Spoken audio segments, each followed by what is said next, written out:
আসসালামু আলাইকুম ভিউয়ার্স, কেমন আছেন সবাই? আশা করি ভালো আছেন। আমিও আল্লাহর রহমতে ভালো আছি। আজকে আমার আলোচনার বিষয় হচ্ছে নন সেনজেনভুক্ত একটি দেশ সার্বিয়া। বর্তমানে সার্বিয়া নিয়ে অনেক বেশি ইউটিউব, টিকটক, ফেসবুক এগুলাতে কথাবার্তা চলতেছে এবং সার্বিয়াতে ভিসার রেশিও কেমন 2025 সালে এসে এই জিনিসগুলা নিয়ে অনেক বেশি কথা বা কৌতূহল চলতেছে সবার। আজকে এই বিষয় নিয়ে আলোচনা করব। আলোচনা করার আগে একটা ছোট্ট অনুরোধ আপনাদের কাছে, যারা আমার চ্যানেলে নতুন তারা আমার চ্যানেলটিকে সাবস্ক্রাইব করবেন, আর যারা সাবস্ক্রাইব করেছেন তাদেরকে ধন্যবাদ। আমরা মূল আলোচনায় যাই। সার্বিয়া নন সেনজেনভুক্ত একটা দেশ সার্বিয়া। যেহেতু মানুষ এখন ইউরোপের অনেকগুলা দেশ, বিশেষ করে কিছু কিছু মানুষের মাধ্যম দিয়া বা খবরের মাধ্যম দিয়া জানা গেছে যে ক্রোয়েশিয়া যাওয়াটা সহজ ছিল সেনজেনের, কিন্তু সেটা বন্ধর পথে। ফ্রান্সে ধরপাকড় চলছে, ইতালি মোটামুটি বন্ধের পর্যায়ে। এই সকল কারণে মানুষ এখন সার্বিয়ার দিকে ঝুঁকি নিচ্ছে।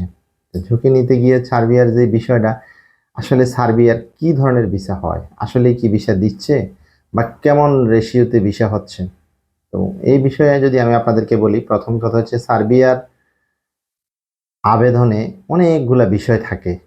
প্রথম একটা কথা এটা আপনারা মনে রাখবেন, যে জিনিসটা যদি এজেন্সি, অবশ্যই কোনো ব্যক্তি নিজে নিজে করতে পারে না। আপনার ভাই, আত্মীয় স্বজন কেউ সার্বিয়াতে থাকলে সেটা সম্পূর্ণ ভিন্ন বিষয়। কিন্তু যাদের কেউ নাই, যারা নতুন করে সার্বিয়াতে যাবেন, তারা কোনো না কোনো এজেন্সির মাধ্যমেই যেতে হবে। আর যেতে হলে যেই জিনিসটা এজেন্সি থেকে আপনারা চেয়ে নিতে হবে, শর্ত দিয়ে নিতে হবে, যদি ওইটা করতে পারেন তাহলে আপনার সার্বিয়া যাওয়া নিয়ে আপনি প্রতারিত হবেন না, এটা আমার বিশ্বাস। ওই জিনিসটা আমি আরো পরে বলছি। প্রথম কথা হচ্ছে, সার্বিয়াতে প্রথমে আপনাদেরকে একটা ইনভাইটেশন মানে, অর্থাৎ আমরা সাধারণত বলি যে আমন্ত্রণ পত্র, যে আপনি ওই কোম্পানি থেকে একটা আমন্ত্রণ পত্র পাইছেন, এটা ইনভাইটেশন লেটার। ইনভাইটেশন লেটারের পরে আপনার 2 নম্বরে যে বিষয়টা, পিপিজেড যেটাকে বলা হয়, ওটা সাধারণত মূলত যে বিষয় সেটা হচ্ছে যে পিপিজেডটা যেটা আমরা বলি, এটা হচ্ছে এক ধরনের আমাদের দেশে যে কোনো একটা কোম্পানি রেজিস্ট্রেশন করলে, ঠিক আছে, রেজিস্ট্রেশন করলে যেই একটা সনদ নাম্বার পড়ে, ওই একটা কোম্পানির নামে একটা সনদ নাম্বারে হয়ে থাকে। এটা পিপিজেড, যেটা আমরা সাধারণত বর্তমানে সার্বিয়ার ক্ষেত্রে এই জিনিসটা বলা হয় যে পিপিজেড নাম্বার পড়ছে কিনা, এটা নিয়ে কথা হয়। তো আমি আপনাদেরকে বলবো, এটা হচ্ছে মূলত সনদ নাম্বার। এখন কোনো ব্যক্তি যদি একই এজেন্সিতে যদি আপনাদেরকে সার্বিয়া নিবে বলে 10 জন লোককে ঠিক করে বা 20 জন লোককে দিছে দেওয়ার পর যেই কোম্পানি আপনাদেরকে দিল, ওই কোম্পানি, ধরেন আপনি আপনার বন্ধু দুইজনে একই কোম্পানির, কিন্তু পিপিজেড যে ইয়াটা, ওইটা যদি মানে একই নাম্বার, কোম্পানি এক, নাম্বার এক হলে এটা স্বাভাবিক, হ্যাঁ এটা হইতে পারে। কিন্তু আপনি যদি দেখেন একই কোম্পানির দুইটা নাম্বার পড়তেছে, ঠিক আছে, তাহলে আপনি বুঝতে হবে যে আপনার এখানে ওরা এডিট করে আপনাকে ফাইলটা দিছে। ঠিক আছে, সার্বিয়ার ক্ষেত্রে এই জিনিসটা পিভিজেড যেটা বলা হয় আর কি সাধারণত। তো আমি বলবো, এটাকে সাধারণত অনেকেই এই বিষয়টা নিয়ে বলেন পিভিজেড কি বা এটার দ্বারা কি হইতে পারে, এই জিনিসটা নিয়ে অনেকেরই প্রশ্ন জাগে।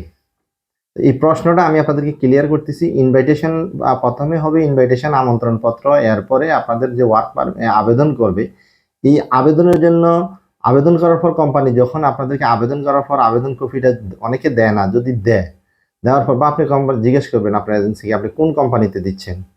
তো আপনার বন্ধু বা আপনারা যারা একসাথে যাচ্ছেন, একটু চোখ কান খোলা রাখবেন। আপনারা 8 জন 10 জন সবার সাথে সবাই একটা কমিউনিকেশন করবেন যে ভাই আপনাকে কোন কোম্পানিতে দিছে।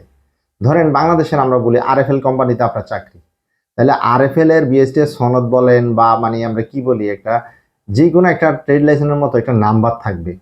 তাহলে আরএফএল কোম্পানির কোনো দুইটা নাম্বার হবে না, একটা নাম্বারে হবে। ঠিক সার্বিয়াতে যেই কোম্পানি আপনাকে দিছে, যদি আপনার বন্ধুকে ওই কোম্পানির দেয়, এবং এক একটা এজেন্সি তো মিনিমাম 20-30 জন, 50 জন, 100 জনের জন্য সার্বিয়ার আবেদন করে বলতেছে যে আবেদন করছি, 1 লাখ টাকা, 1.5 লাখ টাকা, 2 লাখ টাকা হাতিয়ে নিচ্ছে। তো আপনার এজেন্সিটা ভালো না খারাপ এটা প্রমাণ করার জন্য প্রথমটাই আপনি বুঝে ফেলবেন, যদি একই কোম্পানির পিপিজেড নাম্বার দুইটা দুইটা হয়, তাহলে বুঝবেন যে এখানে প্রতারণার শিকার হচ্ছেন। আর যদি কোম্পানি দুইটা হয় তাহলে নাম্বার দুইটা হইতে পারে, এটা স্বাভাবিক একটা কথা, এটা একটা নর্মাল নিয়ম অনুসারে আমি কথাটা বললাম। এরপর যেই কথাটা আমি আপনাদেরকে বলছি যে আসলে আমি এটা ভিডিও শেষে বলবো, সেই কথাটা হচ্ছে যে সার্বিয়াতে আবেদন করবে বা অ্যাপ্লাই যখন করবে, আপনি যে কোম্পানি বা এজেন্সি অ্যাপ্লাই করবে আপনি ওনাদেরকে বলবেন, আপনি যদি অ্যাপ্লাই করেন আমার ইয়ার জন্য, সাধারণত এখানে মেট্রিক পাস সার্টিফিকেট মানে এসএসসি সার্টিফিকেট লাগে।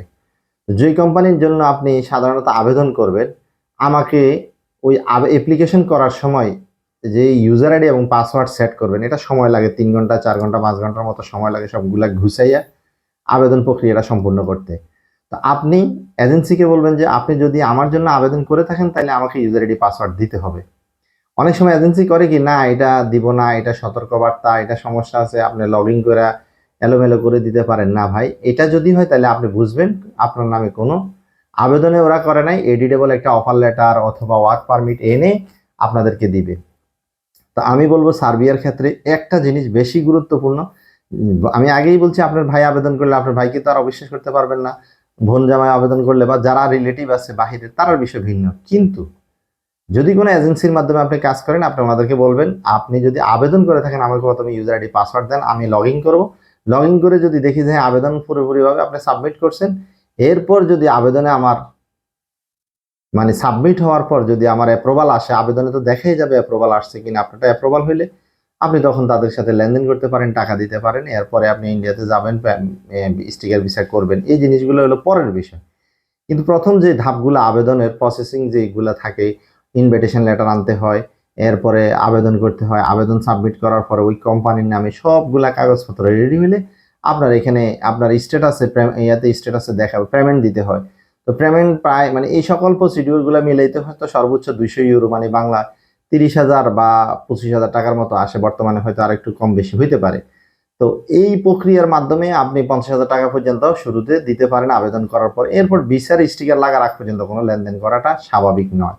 এরপর যার যার ব্যক্তিগত বিষয়, লেনদেনের বিষয়, এজেন্সির বিষয়গুলো নিয়ে আমি কথা বলতে চাচ্ছি না। তবে আপনাদের সাথে আমার এইটুকু অনুরোধ থাকবে যে আপনারা যদি পিপিজেড নাম্বার মানে দুইটা জিনিস দিয়ে বা তিনটা জিনিস দিয়ে আপনারা বুঝতে পারবেন যে সার্বিয়ার বিষয়গুলো আপনার হবে কি হবে না। আমি এক নম্বরে বলছি, যখন একই এজেন্সিতে যাবেন, ওই এজেন্সিতে যদি অনেকে বলে ভাই আমিও তো সার্বিয়ার জন্য দিছি, ভাই আমি দিছি, আপনাদেরকে তো অবশ্যই বলবো একটা না একটা কোম্পানি, জিজ্ঞেস করবেন কোন কোম্পানিতে আমাকে দিয়েছেন।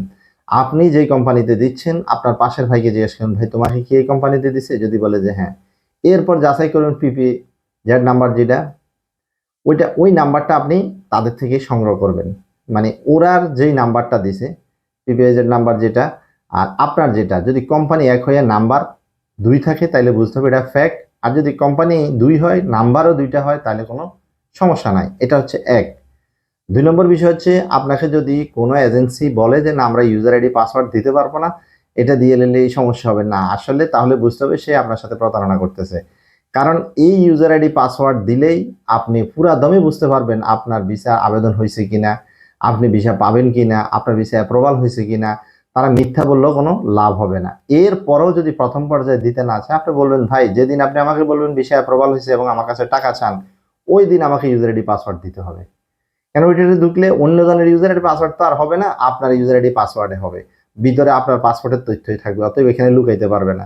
যদি ওই সময়ও আপনার সাথে বলে যে গড়িমসি করে যে না এখন অ্যাপ্রুভালের ইউজার আইডি পাসওয়ার্ড দেওয়া যাবে না, আরো পরে দিব, আপনি এখন আরো টাকা দেন এসে, তাহলে বুঝতে হবে ওই এজেন্সি আপনার সাথে প্রতারণা করতেছে। কারণ যদি 10 জন বা 3 জন 5 জনের অ্যাপ্রুভাল আসে, তারা মিনিমাম 100 জনের কাজ হাতে নিয়ে রাখছে, অ্যাডভান্স 50,000 1 লক্ষ টাকা করে নিয়ে 50 লাখ বা 1 কোটি টাকা তারা অলরেডি হাতে রাখছে। তার মধ্যে ক্রমান্বয়ে 10 জনের ফ্লাইট দিবে, 2 জন 4 জন 6 জন, আর বাকি 90 জনকেই বলবে যে এই যে উনি গেছে যাচ্ছে যাবে সিরিয়ালে, মানে এটাও একটা ব্যবসার ক্যাটাগরিতে ধান্দার ব্যবসা শুরু হয়ে যাবে। এই জন্য আমি আপনাদেরকে বলবো, আপনারা যারা সার্বিয়া যাবেন, সার্বিয়ার প্রায় মিনিমাম 4 থেকে 5টা ধাপ থাকে ইন্ডিয়াতে যাওয়ার আগ পর্যন্ত, এই 4-5টা ধাপ বাংলাদেশ থেকে আপনি ক্লিয়ার হতে পারবেন। তার জন্য দুইটা মূলত বিষয় আমি আপনাদেরকে বলে দিছি। একটা বিষয় বলছি প্রিপেজার নাম্বার যেটা এটা, আর আরেকটা বলছি আপনাদেরকে যদি অ্যাপ্রুভাল আসার পরে আবেদনের পর যদি ইনভাইটেশন আসার পরে আবেদন করার পর যদি এজেন্সি আপনাদেরকে ইউজার আইডি পাসওয়ার্ড না দেয় তাহলে এখানে কোনো সমস্যা আছে, এবং যদি ইউজার আইডি পাসওয়ার্ড দিয়ে থাকে তাহলে এখানে 3 মাস 4 মাস 5 মাস পর হইলো অ্যাপ্রুভের বিষয়টা এখানে উল্লেখ থাকবে। দুই নম্বর হচ্ছে সার্বিয়াতে অনেকেই বলেন যে ভাই কি রকম কাজ বা কি আসে বিষয়, আসলে মূলত এই সমস্ত দেশগুলোতে মোটামুটি অনেক ধরনের কাজে আছে, আপনি যে কোনো একটা ফুড ডেলিভারি বিশেষ করে থাকে। আর সার্বিয়াতে বেতনের ব্যাপারে আমি বলবো সর্বোচ্চ বাংলা 70,000, ঠিক আছে, মানে 300-400 ইউরো, অভিজ্ঞতার আলোকে 500 ইউরো পর্যন্ত হয়। আবার এটা 300-350 ইউরোর মধ্যেও থাকে। এটা আর অনেক বলে থাকেন যে ভাই কত টাকা যায়, বা আমি আসলে আমাদের মাধ্যমে যা আমি তো কাউকে দেই নাই, তবে যারা গেছে সার্বিয়াতে তাদের সাথে কথা বলে জিজ্ঞেস করছি, কেউ 6 লাখ, কেউ 7 লাখ। কারণ এখানে ইন্ডিয়াও যাওয়ার বিষয় আছে, কারণ সার্বিয়াতে মানে এখানে ইয়া হচ্ছে না। তো এই ক্ষেত্রে সাধারণত 6-7 লাখ টাকা খরচ করলে সার্বিয়া যাওয়া যায়। তবে সার্বিয়া যাওয়ার অনেকগুলা মানে ধাপ আছে, এই ধাপগুলা পরিপূর্ণ করতে পারলে আপনি সার্বিয়াতে গিয়ে সফল হতে পারবেন। ঠিক আছে। আর সার্বিয়ার বিশেষ করে যেই কোম্পানিটা দিবে আপনাদেরকে নেটে সার্চ দিয়ে ওই কোম্পানিটার ভ্যালিডিটি দেখতে হবে, কারণ সার্বিয়া যদি এমন একটা কোম্পানি হয় কালকে কোম্পানি খুলছে আজকে লোক নেওয়ার জন্য করছে, এরকম নিয়ম নাই। সার্বিয়াতে একটা কোম্পানি মিনিমাম 1 বছর অতিক্রম করার পরে সেই শ্রমিক নিতে পারবে, এরকম অ্যাপ্লাই করতে পারবে। আর এরপর সার্বিয়াতে যদি 5 লক্ষ লোক যায়, শুধু বাংলাদেশ থেকে কোনো লোক যাবে না, ইন্ডিয়া থেকে যাবে, নেপাল থেকে যাবে, শ্রীলঙ্কা থেকে যাবে, পাকিস্তান থেকে যাবে। এই ক্ষেত্রে সার্বিয়ার আমি দেখেছি যেখানে 100 জন আবেদন করে সেখানে 10 জন, 5 জন, এরকম রেশিও। এরপরও আমি নিরুৎসাহিত করবো না, কারণ মানুষ যাবে কোথায়, কোথাও না কোথাও তো যেতে হবে। এই জন্য আপনাদেরকে বলবো সার্বিয়ার বিষয়ে বাংলাদেশি ধাপগুলা শেষ করার পরেই যখন আপনি বুঝতে পারবেন যে না আপনার এই সকল কার্যক্রম সম্পূর্ণ হয়েছে, তখন আপনি ইন্ডিয়া যে গেলে আপনি ভিসা হওয়ার সম্ভাবনা অনেকটাই বেড়ে যাবে। আশা করি বুঝতে পারছেন। ভালো থাকবেন। আল্লাহ হাফেজ। আসসালামু আলাইকুম।